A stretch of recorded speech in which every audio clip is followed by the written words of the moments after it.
నమస్కారం అండి. నేను doctor Yugandhar Sharma, head of the department of radiation oncology, Renova Soumya cancer centre, Karkhana, Secunderabad. ఈరోజు మనం క్యాన్సర్లో ఎటువంటి ట్రీట్మెంట్స్ ఉంటాయి, అందులో రేడియేషన్ అనే ట్రీట్మెంట్ ఎలా ఉంటుంది అనేది మనం తెలుసుకుందాం.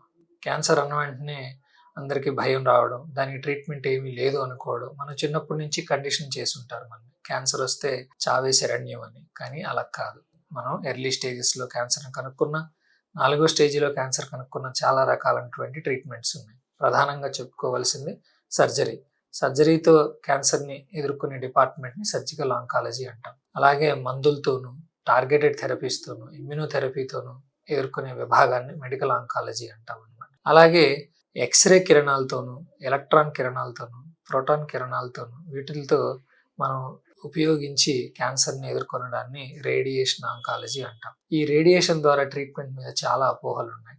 రేడియేషన్ తీసుకుంటే శరీరం అంతా నల్లబడిపోతుంది, జుట్టు ఊడిపోతుంది, ఏదో అయిపోతారు పేషెంట్, అసలు పనికి రాకుండా అయిపోతారు పేషెంట్లు. ఇట్లాంటివన్నీ అపోహలేనండి. రేడియేషన్ తీసుకుంటే చాలా పెయిన్ వస్తుంది, అనవసరంగా అందరు పేషెంట్లకి రేడియేషన్ ఇస్తారు, ఇటువంటివన్నీ చాలా అపోహలు ఉన్నాయి. రేడియేషన్ అనేది ఒక సేఫ్ ట్రీట్మెంట్. అంటే క్యాన్సర్ ట్రీట్మెంట్స్లో సర్జరీ తర్వాత రేడియేషనే ముందు వచ్చింది. చాలా మంది ప్రపంచవ్యాప్తంగా కొన్ని లక్షల మిలియన్స్ మంది క్యాన్సర్ నుంచి రేడియేషన్ ద్వారా బయటపడ్డారు. రేడియేషన్ని మనం అత్యంత జాగ్రత్తగా ఉపయోగిస్తే that is one of the safest form of treatment. Radiation వచ్చేసి 2 రకాలుగా డెలివరీ చేస్తాం అనమాట మనం. ఒకటి దూరం నుంచి ఇచ్చేది అనమాట, సో ఎక్స్టర్నల్ రేడియేషన్ అంటాం.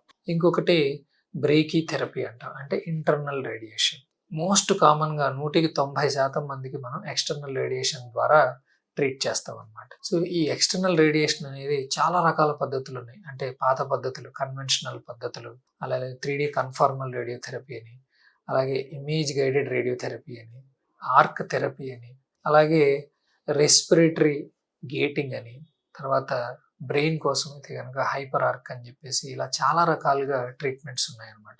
ఇందులో ఏ ట్రీట్మెంట్స్ బెటర్, ఏ ట్రీట్మెంట్స్ వల్ల మనకి తక్కువ సైడ్ ఎఫెక్ట్స్ ఉంటాయి అనేది నెక్స్ట్ ఎపిసోడ్లో తెలుసుకుందాం. నమస్కారం.